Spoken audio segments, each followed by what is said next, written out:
Hola chicas y chicos de tercer año. En esta oportunidad la idea es que podamos repasar a través de la historia un poquitito cómo se fue poblando lo que es actualmente nuestro territorio nacional.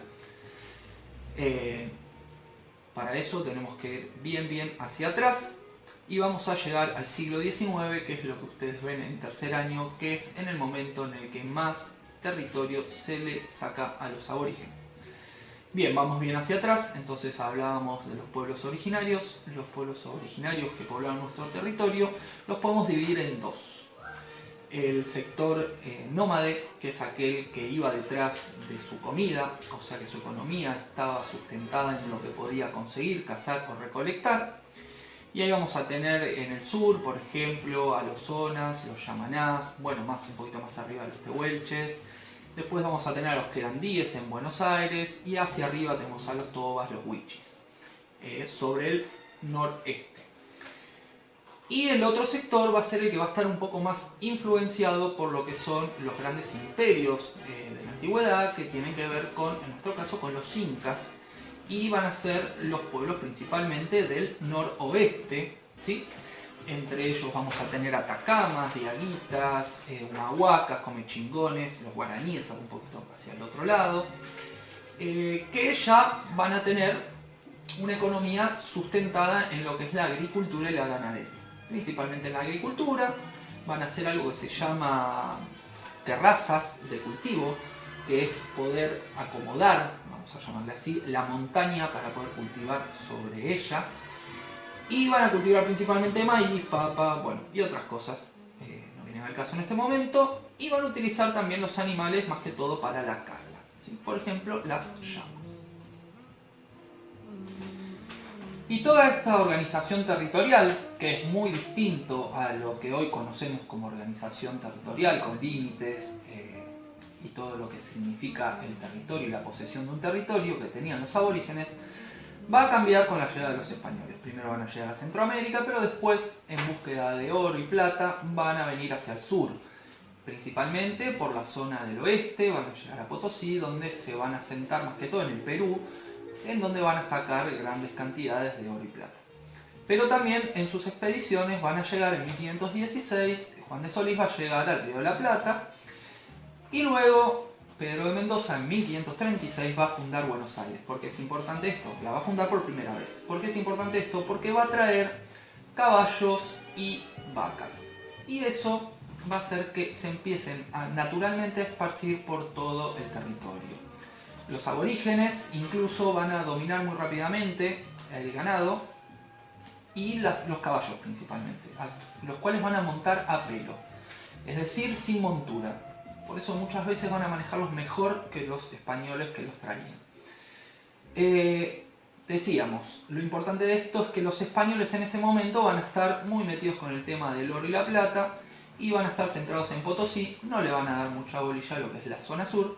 Incluso van a firmar con los mapuches para dejar de guerrear y perder gente un tratado que es el Tratado de Quilín, en 1641, en el cual le van a reconocer toda la zona sur a los aborígenes. Los aborígenes van a dominar todo el sur de lo que es actualmente Argentina durante mucho tiempo.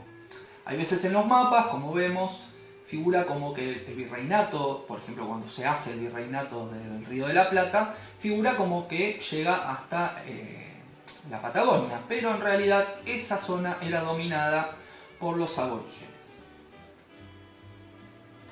Y hablábamos del virreinato del Río de la Plata. Y la formación del virreinato del Río de la Plata estuvo muy relacionado con lo que tiene que ver con la ganadería y la agricultura de Buenos Aires. Buenos Aires no era un puerto permitido para el comercio español y se hacía mucho contrabando, principalmente de cueros en ese momento. Por eso, cuando cambia la familia real a los Borbones en España, van a formar el Virreinato del Río de la Plata con sede en Buenos Aires para tener un mayor control. Esto va a coincidir, aparte, con la revolución industrial y la necesidad de los países europeos que se industrializaban de tener alimentos. También va a coincidir con el cambio de la economía del virreinato, de una economía de metales, del oro, de la plata, a una economía más de agricultura. Entonces el centro económico va a empezar a mudarse desde el noroeste, es decir, el Perú, hacia Buenos Aires. Luego, como sabemos, viene la Revolución de Mayo y luego la Independencia, y el nuevo centro de poder de lo que actualmente es la Argentina va a ser Buenos Aires. De hecho, vamos a estar muchos años Buenos Aires peleándose con el resto de las provincias hasta formar un territorio nacional. Decíamos que la revolución industrial influye muchísimo en esto. ¿Por qué? Porque se forma la División Internacional del Trabajo. Los países se van a alinear en dos polos distintos. Los países industrializados, principalmente los europeos, Estados Unidos y Japón, que luego van a ser los imperios, los imperialismos que van a pelear en la Primera Guerra Mundial, y los países que van a producir materias primas. La Argentina se va a alinear en ese lugar. Pero para llegar a eso, antes va a tener que solucionar un par de problemas que vamos a ir viendo ahora. Esta etapa que yo les digo de formación del Estado va a ser entre 1860 y 1880. Pero vamos un poquito para atrás nuevamente. Decíamos que se independiza lo que es actualmente la Argentina de España, y ahí empiezan los problemas entre Buenos Aires y el interior. En esa época va a surgir Juan Manuel de Rosas, alguien muy importante en la historia argentina, va a ser gobernador de Buenos Aires, pero se va a encargar prácticamente de todas las cuestiones políticas y económicas de lo que es la región, que en ese momento era Argentina. Imaginemos el actual mapa de la Argentina. La Argentina era mucho más chica, porque gran parte estaba dominado por los aborígenes. Va a ser Rosas uno de los primeros en hacer negocios territoriales con los aborígenes. Digo negocios porque Rosas va a negociar en un primer momento con algunos grupos aborígenes para que le cedan territorio, y con otros, bueno, va a usar la mano dura, cosa que se va a utilizar bastante seguido. Hay que entender que en ese momento son dos choques de civilizaciones muy distintas. Una civilización que habla de progreso, que en realidad no es otra cosa que el surgimiento del capitalismo y de las tecnologías nuevas, y una civilización que vive de una manera totalmente distinta y muy difícil de entender para nosotros hoy en día. Una civilización que vive amando a la tierra y sin tanta importancia de lo material, más allá de las necesidades básicas. Ese choque de civilizaciones va a ser muy violento muchas veces, de ambos lados. Los aborígenes van a secuestrar blancas, se decía en ese momento, es decir, a las criollas o españolas, las van a mantener cautivas, y por el otro lado, obviamente, la brutalidad de los sectores españoles, o en ese momento ya patriotas, van a ser también muy fuertes con los aborígenes. Decíamos que Rosas en 1829, 30, toda esa época, va a negociar bastante, configurando un nuevo mapa de Buenos Aires. Pero llega la revolución industrial, se hace cada vez más fuerte, el capitalismo se hace cada vez más fuerte y los imperialismos también. Y necesitan que alguien les dé de comer, como dije antes, y va a ser Buenos Aires un lugar con mucha fertilidad, para tanto sea para criar ganado, es decir, para exportar carne, primero en forma de ganado de pie, o sea, la vaca directamente se exporta, luego la carne salada, que va a ser el chaqui, se conoce como chaqui, que se le va a vender a principalmente a los países que tienen esclavos, y luego sí, ya cuando vienen los frigoríficos, la carne ya congelada, ¿no? Pero bueno, Buenos Aires, decíamos, va a ser un lugar muy importante y se va a hacer necesario, para entrar en ese mercado y para responder a ese mercado que cada vez pide más, ampliar las fronteras con el indio.